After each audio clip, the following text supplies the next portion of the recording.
Olá, pessoal. Então, hoje a gente vai discutir um pouquinho sobre o sistema urinário, e falar um pouquinho sobre algumas noções básicas sobre esse sistema. Então, o sistema urinário ele é constituído por alguns órgãos, que chamamos de órgãos uropoiéticos. Estes órgãos são incumbidos de elaborar a urina, de armazená-la, de fazer com que ela fique temporariamente ali armazenada até que haja a oportunidade de ser eliminada para o exterior. Na urina nós encontramos diversas substâncias, dentre elas ácido úrico, ureia, sódio, potássio, bicarbonato. Então, dentre as funções desse sistema está a produção e eliminação da urina, como eu acabei de falar, mas também de filtrar todas essas impurezas e essas substâncias que nós não necessitamos mais para o nosso metabolismo. Então, além de filtrar essas substâncias, ele vai eliminar o excesso de água, eliminando o excesso de resíduos do corpo. Com isso, ele vai ajudar na regulação da pressão arterial e vai garantir claramente o equilíbrio desses minerais, como eu acabei de falar. Então, esse aparelho ele é dividido em alguns órgãos, Há órgãos que nós chamamos de secretores e órgãos que nós chamamos de excretores. Órgãos secretores são aqueles que produzem a urina. Então, nós possuímos dois rins, são órgãos pares que produzem a urina. Como órgãos excretores, nós podemos destacar aqueles que vão ser encarregados de processar a drenagem da urina, como o ureter, como a uretra, certo? Então, nós temos aí também dois ureteres, que são ductos que vão transportar a urina. Nós temos a bexiga, que é onde a urina vai ficar retida por algum tempo, armazenada, até que ela possa ser eliminada, e ela é eliminada aí ao meio externo através da uretra. Como vocês podem observar aqui, eu destaquei o rim aqui em 3D nessa figura, onde nós podemos observar aí um corte no rim, podemos ver as estruturas internas que eu vou falar posteriormente. Então, só para destacar um pouco sobre os rins, então os rins eles são órgãos pares, eles têm esse formato de grão de feijão, eles são localizados um pouco acima da cintura, localizado ali naquela região entre o peritônio e a parede posterior do abdômen. Eles possuem uma coloração vermelho-parda, como vocês podem observar na figura que eu estou destacando aqui, lateralmente, certo? Então, esses rins eles são situados um de cada lado da coluna vertebral, nessa região posterior aí da parede do abdômen, estendendo-se até basicamente entre a 11ª costela e o processo transverso aí da 3ª vértebra lombar. Então, eles são órgãos que nós podemos chamá-los de órgãos retroperitoneais, porque eles estão posicionados um pouco atrás da região do peritônio, na cavidade abdominal. Então, esses rins eles são recobertos por esse peritônio, e circundados por uma massa de gordura e de tecido aureolar um pouco frouxo. Então, cada rim possui aproximadamente de 11,25 centímetros de comprimento e de 5 a 7 centímetros e meio de largura. Um pouco mais aí que 2,5 centímetros, ou melhor, 2,5 centímetros de espessura. Então, o rim esquerdo, pessoal, ele é um pouco mais comprido e mais estreito que o direito. Isso por questões abdominais. Então, geralmente, o peso do rim adulto no homem, do rim de um homem adulto, varia entre 125 a 170 gramas e na mulher entre 115 e 155 gramas. O rim direito, por sua vez, ele é ligeiramente mais baixo que o rim esquerdo devido ao tamanho do lobo direito do fígado. Então, anatomicamente, o fígado está um pouquinho aí mais, afastando um pouquinho esse rim mais para baixo, por isso ele tem essa posição um pouco mais rebaixada em relação ao rim esquerdo. Na margem medial côncava de cada rim encontra-se uma fenda vertical que nós chamamos de hilo. Daqui a pouco eu vou mostrar esse hilo renal para vocês. Então, esse hilo renal é onde vai se encontrar a artéria renal e a veia, nessa pelve renal. E, geralmente, o seio renal ele é ocupado por essa pelve, pelos cálices, pelos nervos, pelos vasos sanguíneos e linfáticos. Então, assim, tem uma quantidade variável de gordura de todos os vasos que vão aí irrigar o rim.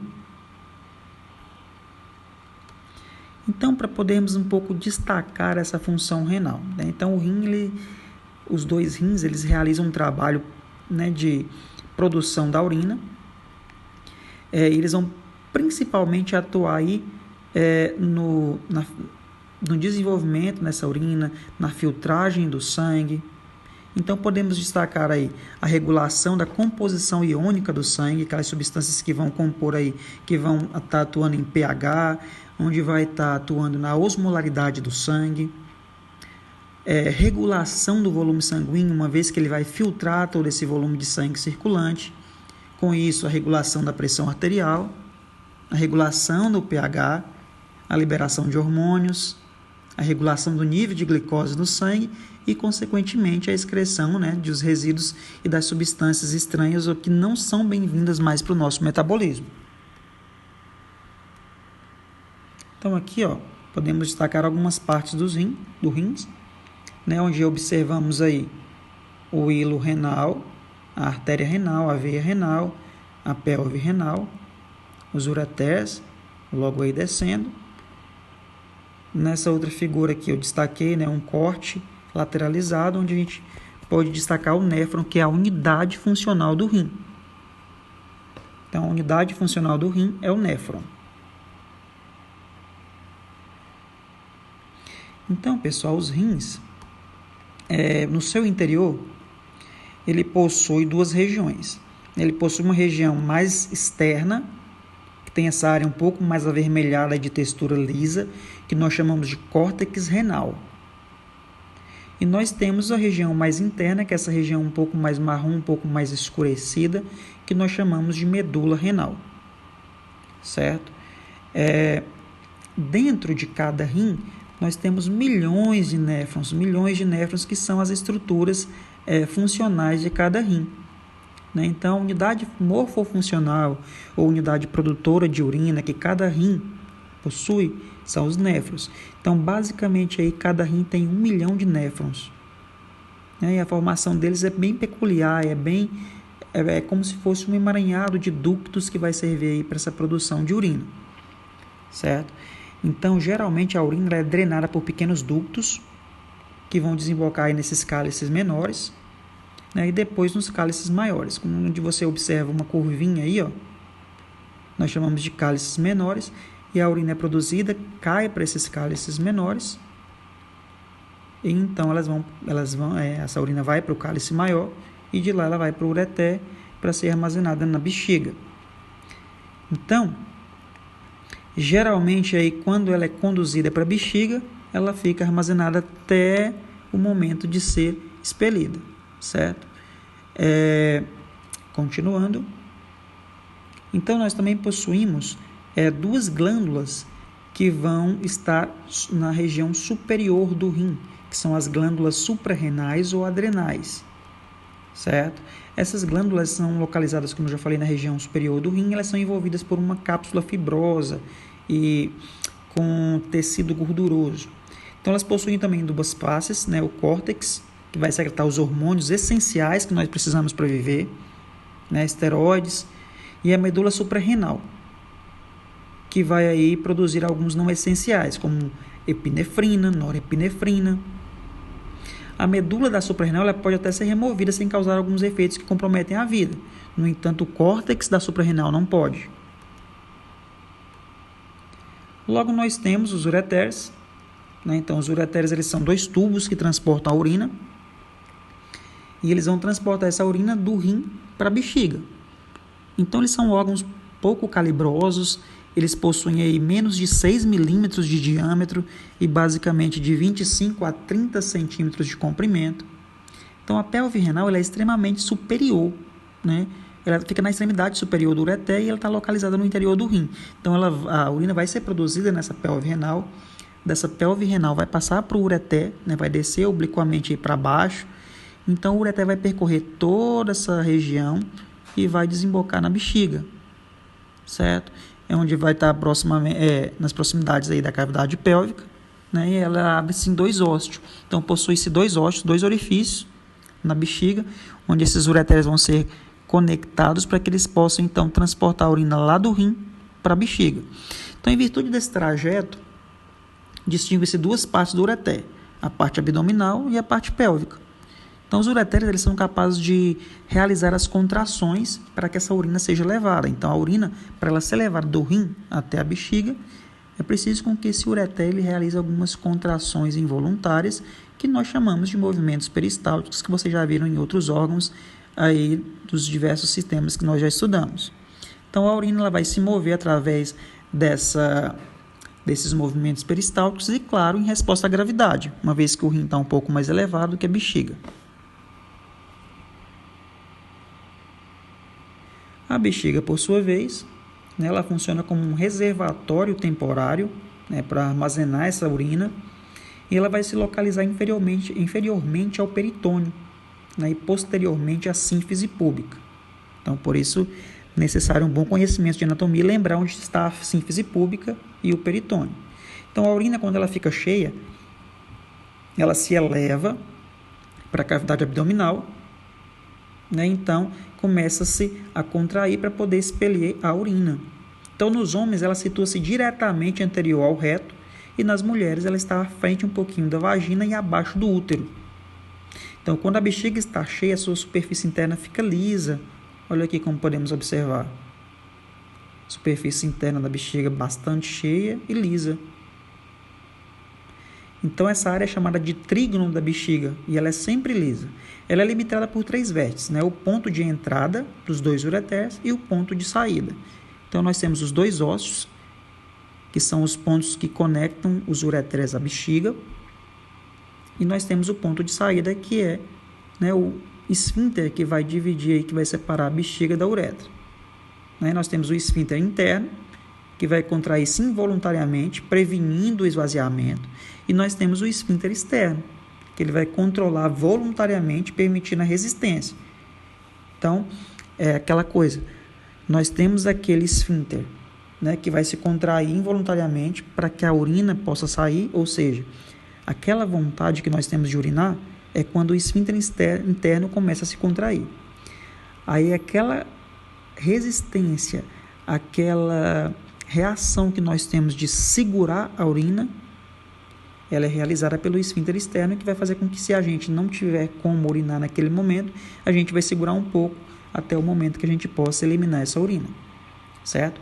Geralmente a capacidade média da bexiga aí varia entre 700 a 800 ml e, né, claramente ela é um pouco menor nas mulheres, porque o útero ele vai ocupar um espaço logo acima da bexiga e vai fazer com que o espaço nas mulheres seja um pouco menor. Então, a gente vai observar também que existem algumas diferenças anatômicas entre homens e mulheres em relação ao sistema urinário, obviamente. Então, e a uretra?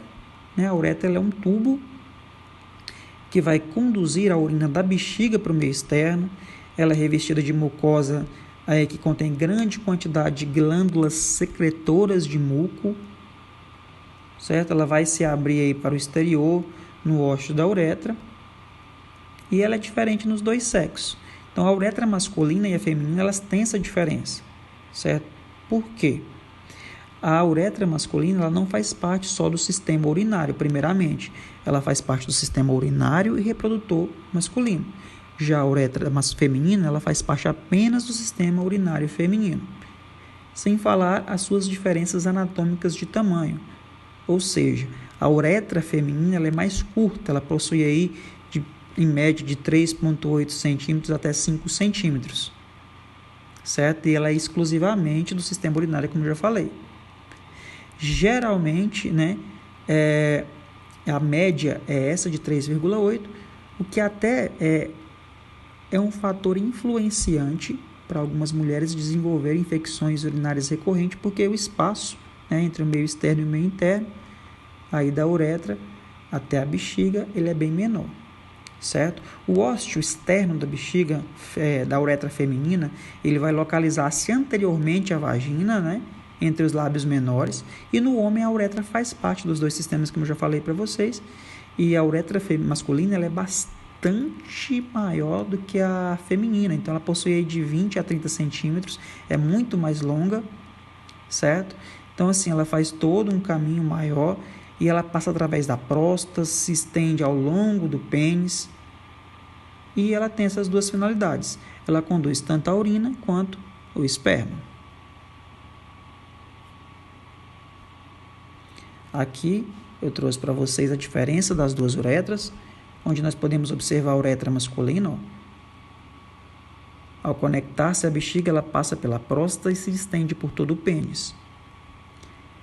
Na uretra feminina, ela logo ao se conectar com a bexiga, rapidamente ela já está aí chegando ao meio externo, por ter uma extensão bem menor do que a masculina. Aqui estão algumas referências que eu utilizei, que eu indico a vocês. Obrigado e eu espero que tenham entendido.